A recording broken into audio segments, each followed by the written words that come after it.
Welcome to our student experience day here in Mary Immaculate College. My name is Patrick Cosgrove and I'm a Student Recruitment Officer here at the college. So you've probably, as you made your way in here into the fabulous Lime Tree Theatre, you probably saw all the different stands along the long corridor on Schlee outside. So after our discussion here today, if you want to go out and talk to any of our staff there about any of our student support services, or you want information about the different programs, please do feel free to go out there after our discussion. And of course, there'll be campus tours running for the duration of the event as well, and they'll be at the bottom of the forum steps, just as you came into the Lime Tree Theatre. So please do check that out afterwards.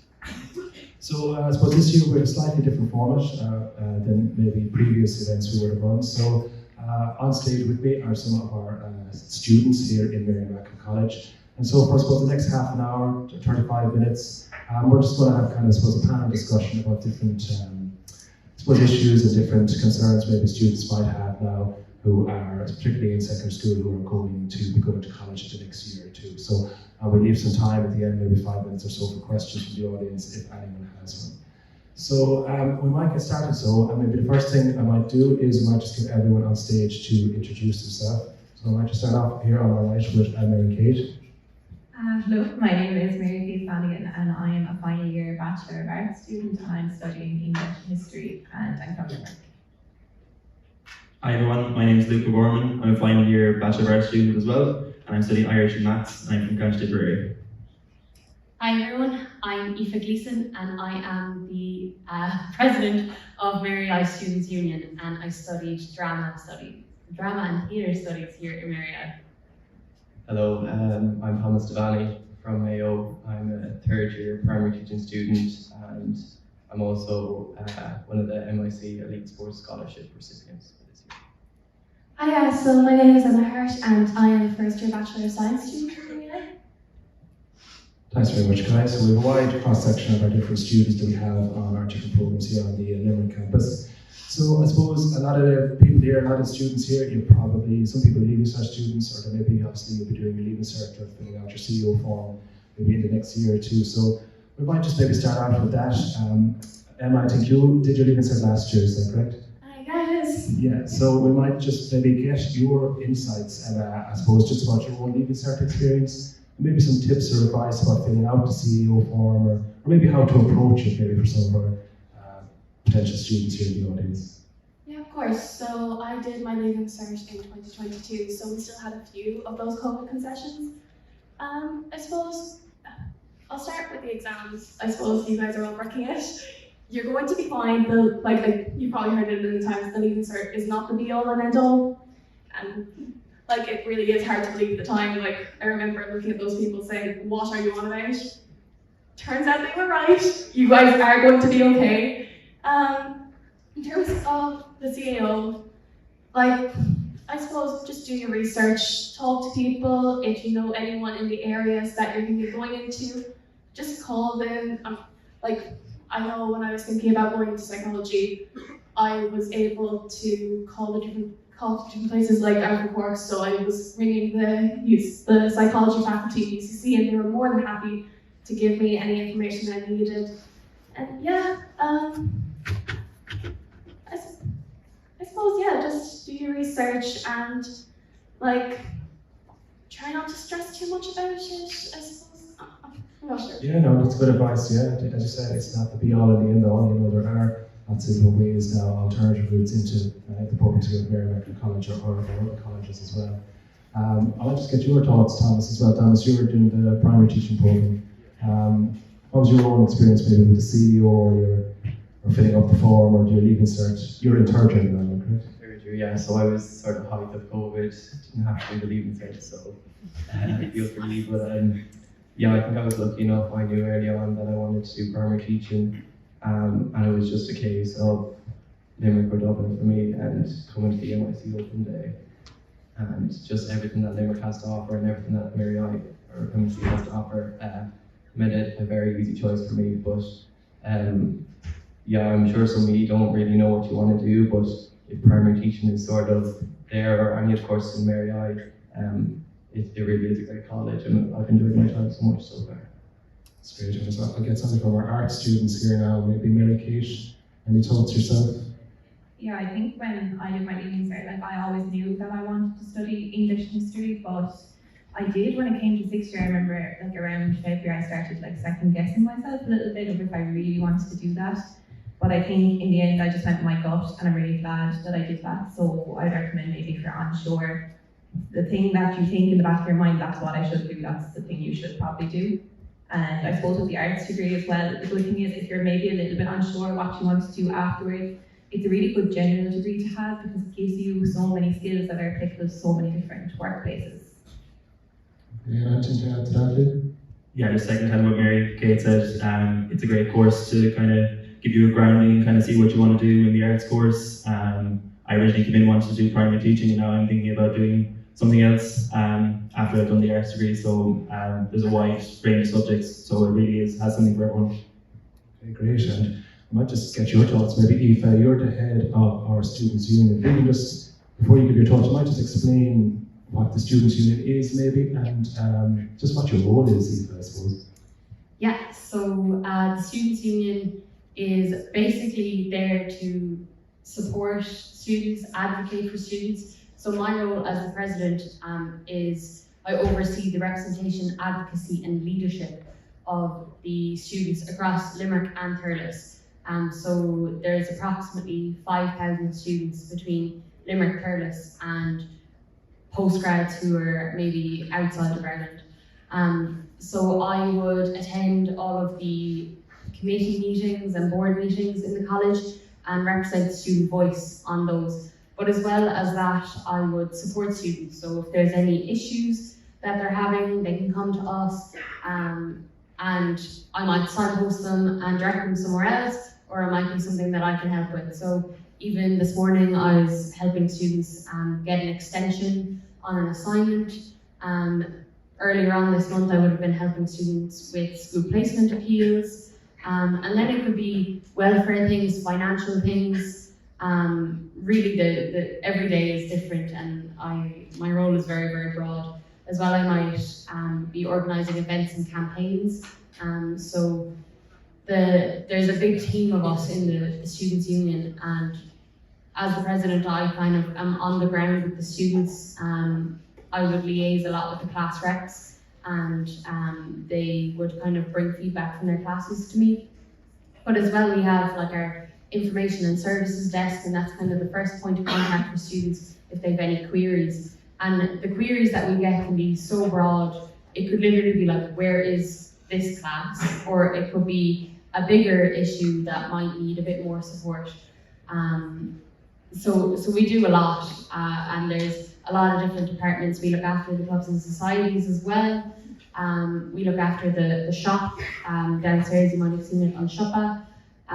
There's an online store, and there's just that. We do a lot, but we're really there for students when they need it, and we really want any students coming to us for any questions. There's no such thing as a stupid question, and particularly for first years starting, or anyone starting in their studies, we want to build that relationship with those students and make sure that they feel like that they can come to us with anything, whether that is, do you know where this classroom is, or do you know this lecturer or something. And we're basically a signposting service where if you need a contact or you have any questions, just feel free to ask. And we have social medias as well, and that's kind of where a lot of students would DM us on Instagram or something, and over email. So we have a stand out in Anshlee, and if anyone wants to talk to the guys there,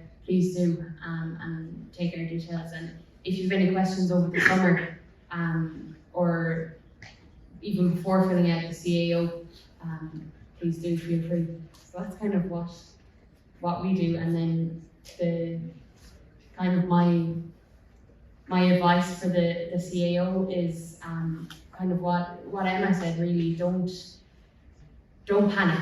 I know it seems really daunting, and it is a very tough time.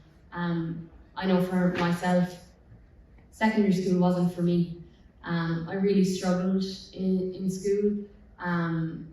I struggled a lot with my own mental health, and then I when filling out the CAO, I really didn't know what I wanted to do. I ended up putting down arts as my first choice, but I didn't get enough points because I wasn't academic. But I got my next choice, which is actually kind of what I wanted to do, which was theatre studies.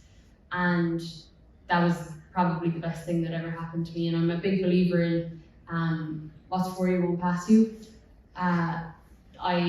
I actually was doing something that made me happy, and I really think that's the most important thing is do what makes you happy. Even though I know there's a lot of parents here, but do what makes you happy, not what makes your parents happy. And I really did have the most amazing 4 years here, and obviously because I'm still here in the Students' Union, so I wasn't ready to leave. Yeah.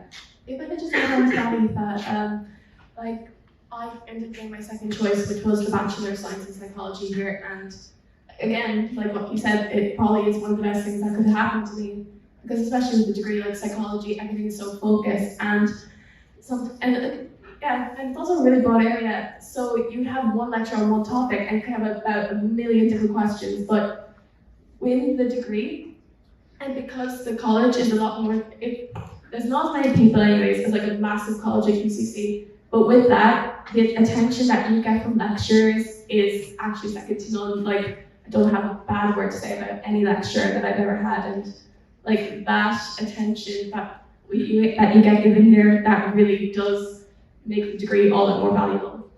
Yeah, thanks Aoife, some good advice there. So I suppose then, most people, once you do CEO form filled out and you get your offers and you accept a place in Merrimack College, I suppose the big thing for many parents and students, I suppose, is accommodation.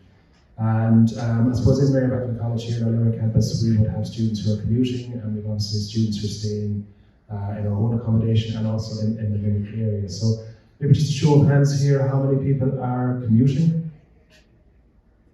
And the rest of you then are obviously living in Limerick on the campus. So I might just get your thoughts then just on accommodation. You know, obviously accommodation is a huge problem now. It's a national issue. It's not just an issue at third level, but it's becoming increasingly a difficult issue.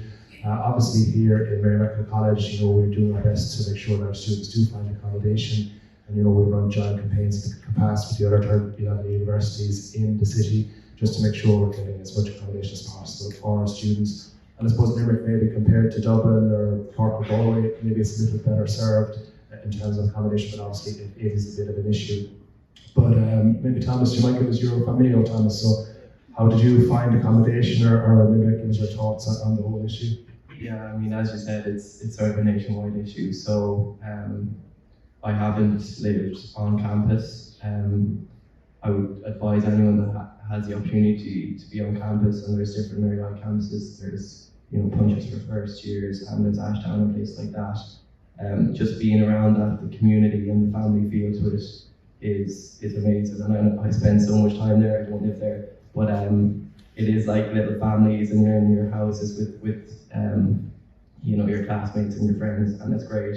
I live in the city, so it was a case of whatever I could get, and with the running, I do athletics, so sort of being close to UL and the facilities there, that's where I've ended up, and I drive in.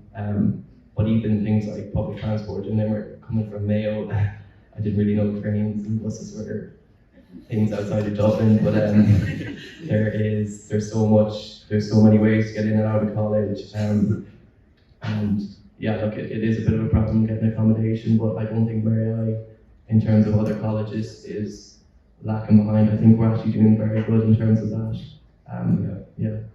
You might want to say a little bit about that, Aoife, do you? Because I suppose you would deal with that in a little bit of a way, I suppose, as well, trying to find additional accommodation. You just want to add something to that? Yeah. So I suppose the preference for students is purpose-built student accommodation. So those places like Punches and Ashdown, and then MIC have Corkrack. So it's that accommodation that's there, that the only people there are students. So that obviously is the preference, and from my perspective, definitely needed, and there is a lot more needed. I'm pretty sure up by Punches there's been planning permission granted. So hopefully somewhere in your experience in MIC, there might be more accommodation. But there is gigs out there, so that's like living in owner-occupied house, so renting a room. We actually had a lot of unfilled rooms this year from students, but I do think it just worked out that commuting was probably more affordable. But from my perspective, getting somewhere to live in Limerick is really key to student life and student engagement. Those who are commuting don't really get the opportunity to socialise in the evenings with classmates and friends, and a lot of clubs and society activities would take place after college hours. So a lot of commuting students don't really get the opportunity for that.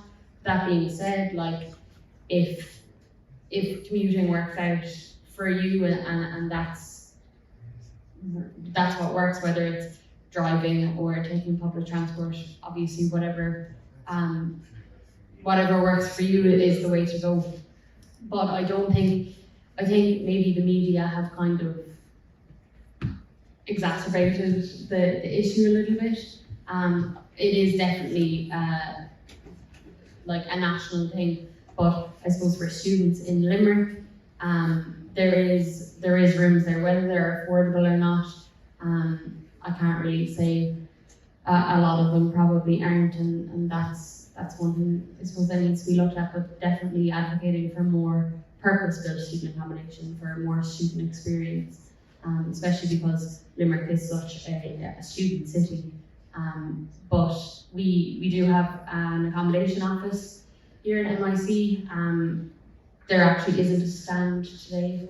No, but you can find their details or in the prospectus, or you can find them online. And I suppose for any parents or even anyone that's probably coming to us maybe the next year or two, you can always give them a ring, give them a call, and like even if our own places are full, there's always lists of other privately owned accommodation as well. So they will do their best to try and sort you or your son or your daughter.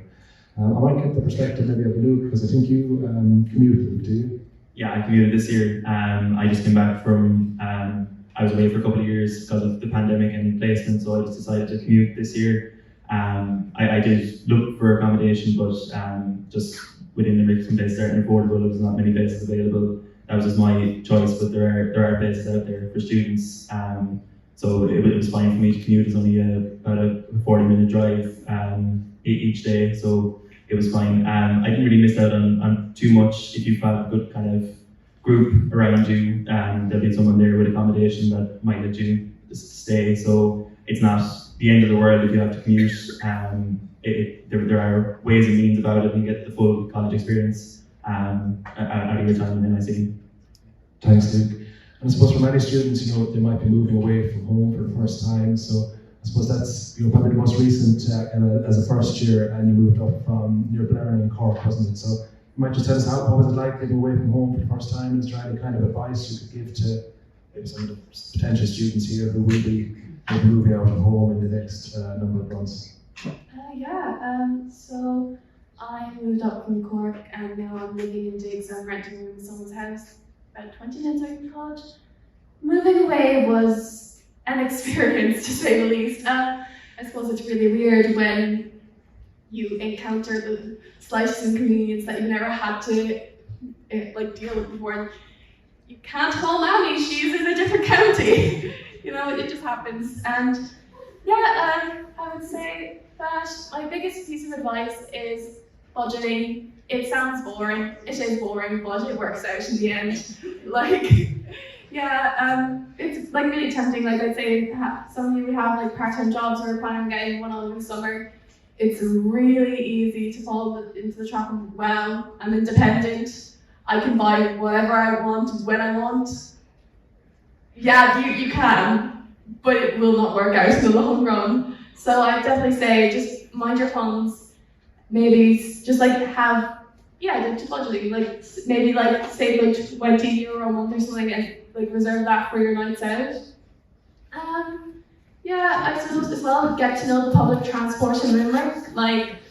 I'm from Gordon, which has a very good public transport network, but when I came to Limerick, it was all different.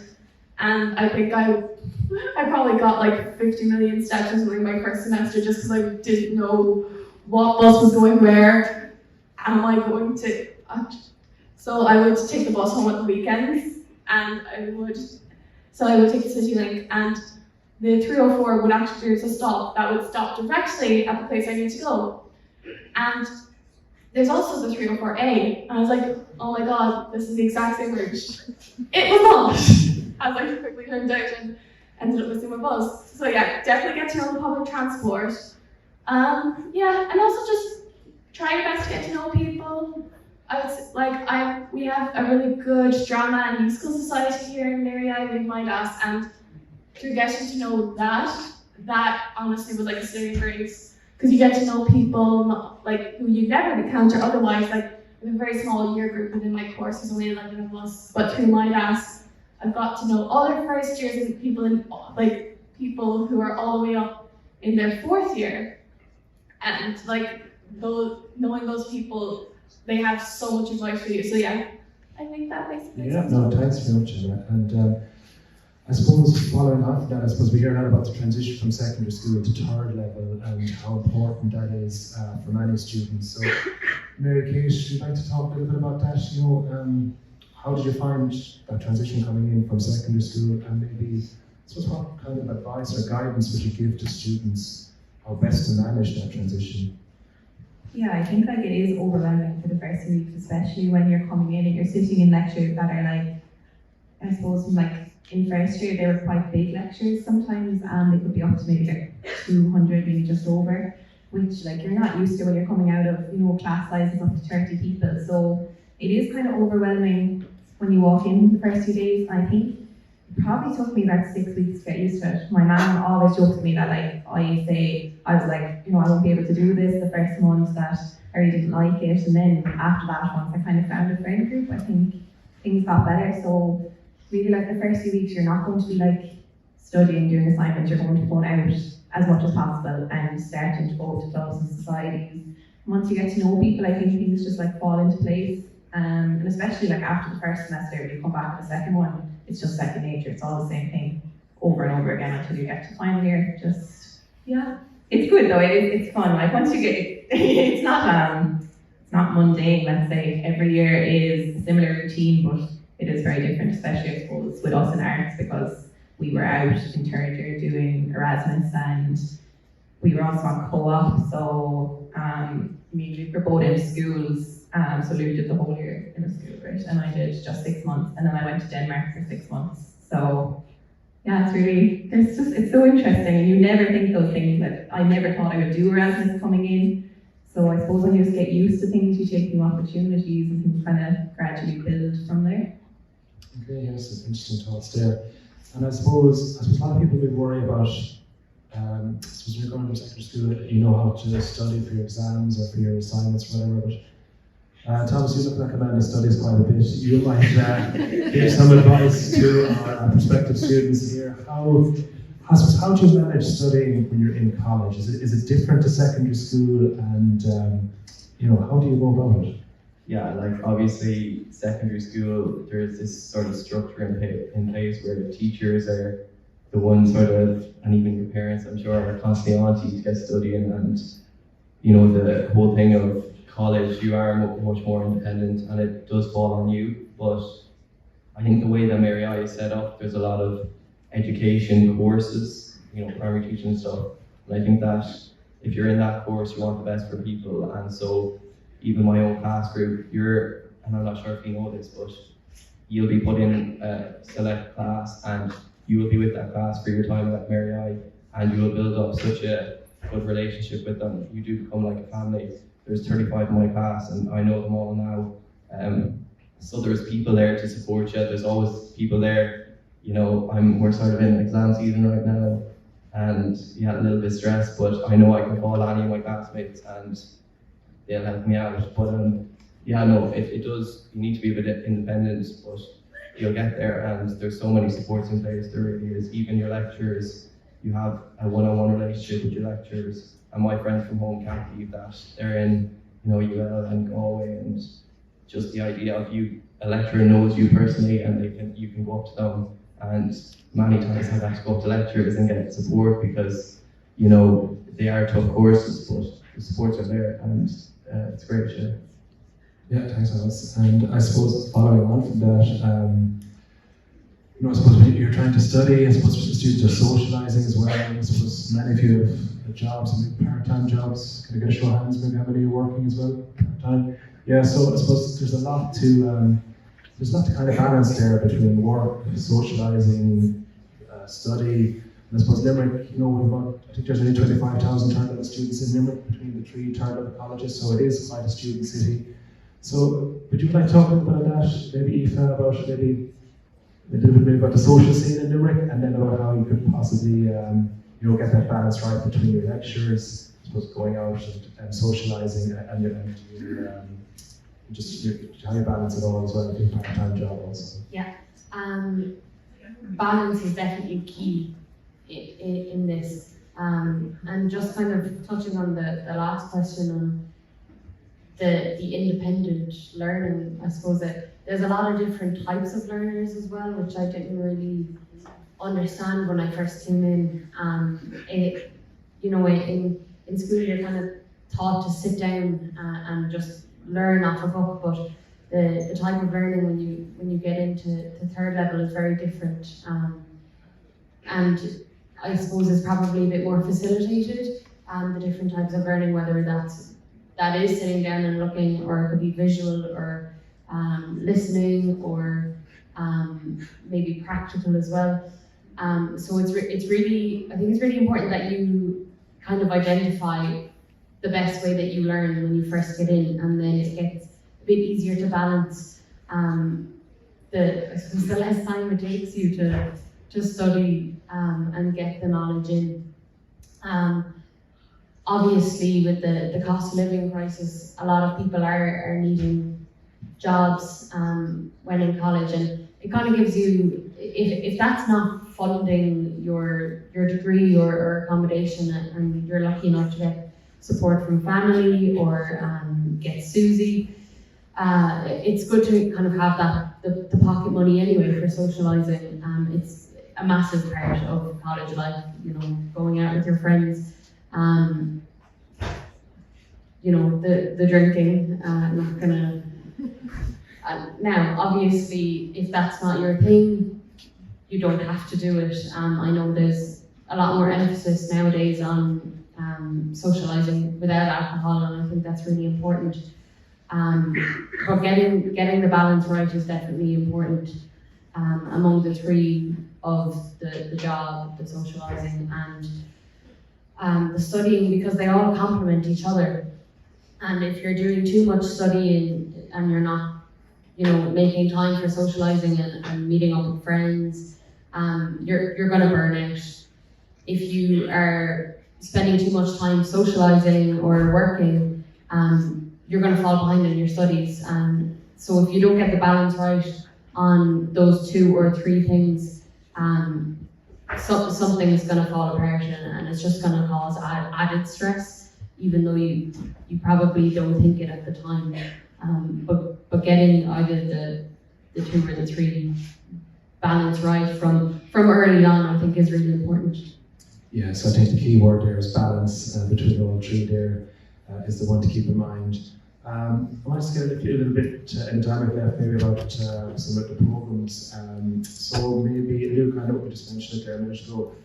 As part of the arts degree, you're on off-campus placement. So you might just explain what the off-campus placement is and where you actually went and what you actually did.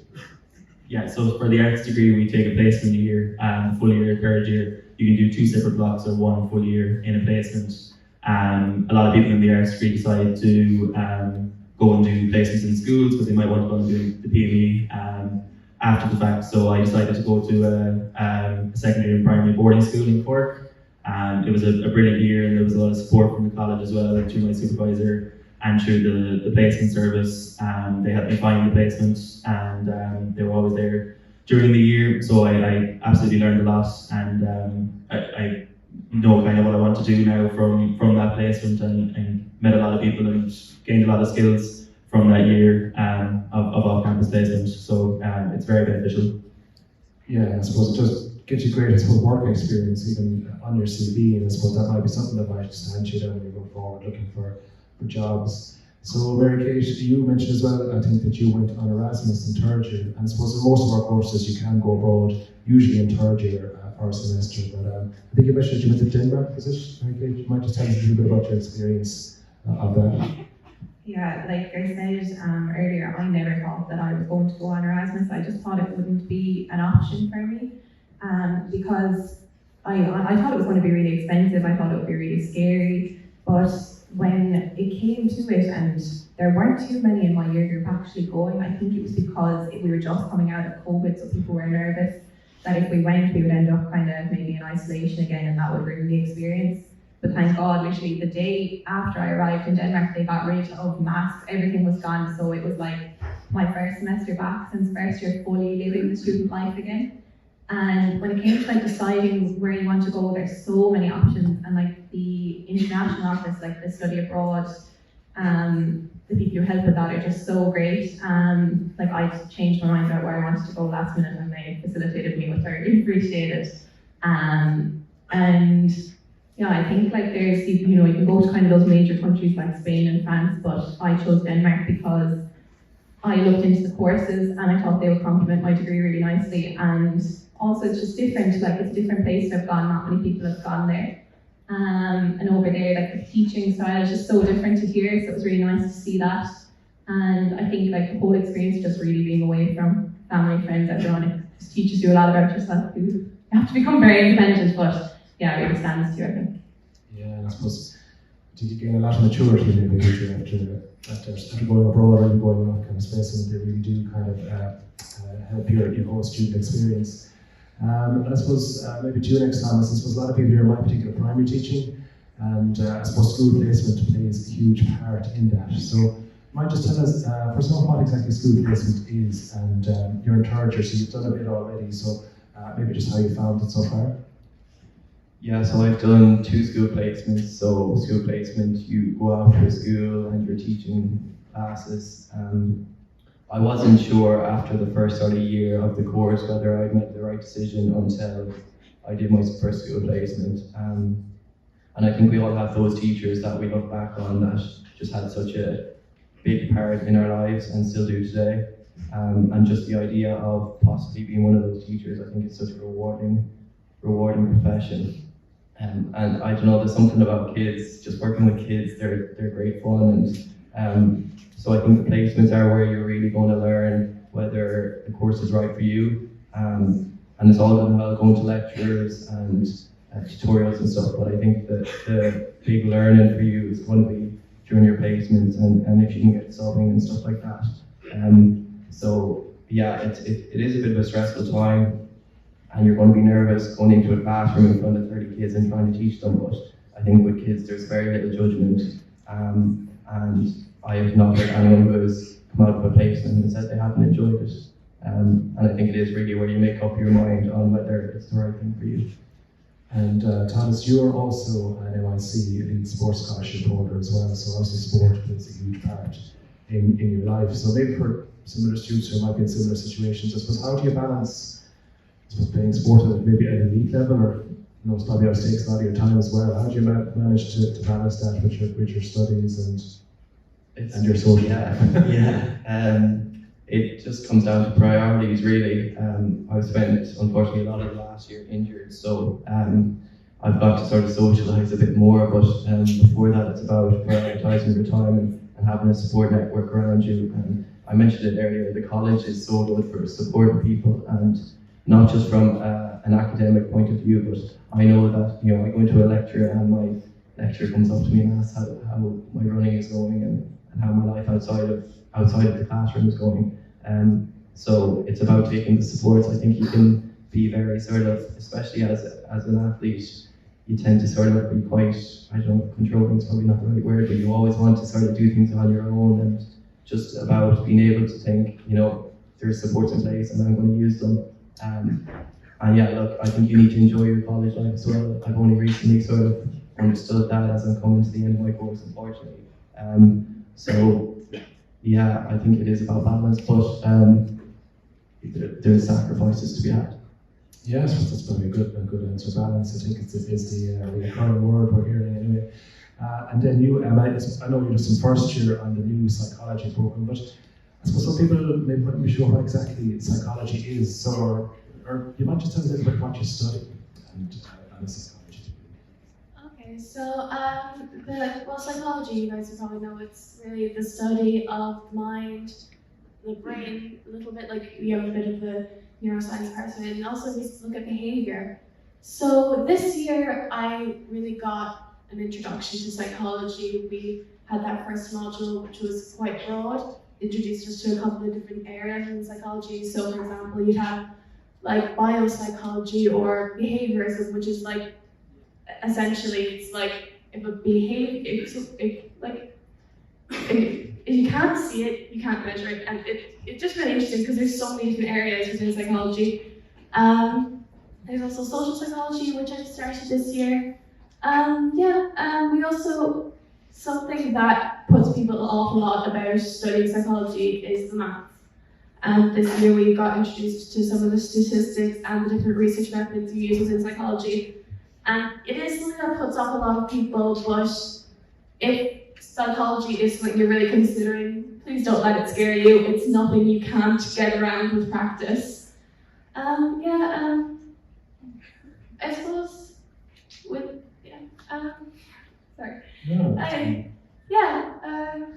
I really just loved my first year, to be honest. Like, we've gotten introduced to so many different areas of psychology, and it's just, everything is so interesting. You come out to a lecture with about a million different questions, and the staff here are always more than happy to answer them.